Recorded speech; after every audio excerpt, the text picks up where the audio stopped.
J'ai fait mon baptême de l'air. Monsieur a fait le grand saut. Bah, on n'a pas les mêmes week-ends. J'ai révisé le DST déco perso. L'adrénaline, quand tu risques ta vie, c'est... Risquer sa vie, hein Mehdi? Et si on révisait l'aléa morale? Allez, quand tu sais que tu seras super bien pris en charge par ton assurance et la sécu s'il t'arrive quelque chose, tu te permets plus de trucs. Et exemple d'écho, dans le passé, on s'est rendu compte que des banques avaient pris plus de risques en accordant des emprunts plus faciles. Peut-être parce qu'elles pensaient que l'État était en backup en cas de coup dur. Et badaboum, crise des subprimes. Tu vois la diff? Hey, Ah ouais? Explique du coup.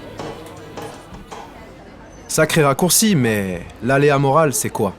Adam Smith explique que c'est la maximisation de l'intérêt individuel sans prise en compte des conséquences défavorables de la décision sur l'utilité collective. Comme disait Mehdi, si une personne se sait très bien couverte par son assurance santé, elle va faire moins attention à se protéger que si elle sait qu'elle n'est pas très bien protégée ou que le système de soins est défaillant. Pour limiter ce risque, les assurances font payer des franchises afin de partager les coûts. dans les assurances, tu as le partage des risques qui s'applique.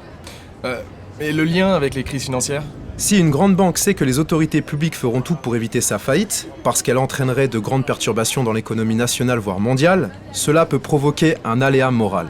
C'est-à-dire qu'elle pourrait être tentée de maximiser ses marges et sa part de marché en accordant plus de prêts à des agents auxquels elle n'aurait pas prêté en raison du risque de non-remboursement. Déjà, t'as des conditions pour avoir un prêt. Oui, Lorraine, pour lutter contre les asymétries d'information, la situation financière des emprunteurs est analysée plus finement. Et quand il s'agit de grandes entreprises, cette analyse est faite par des organismes spécialisés indépendants. Pour réduire l'aléa moral des banques, il existe des instruments de régulation du système bancaire et financier, comme les ratios de solvabilité. D'ailleurs, les banques, trop grosses pour défaillir, doivent respecter une réglementation plus contraignante. Enfin, l'aléa moral, c'est aussi dans les relations de travail.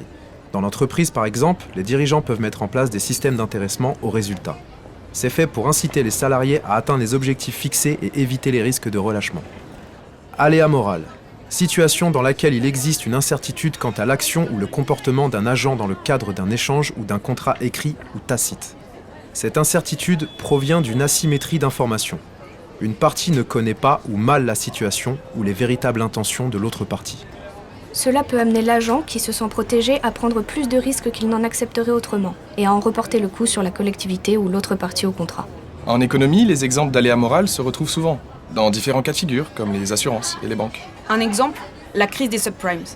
Certaines banques américaines ont accordé des crédits immobiliers à des particuliers à peine solvables.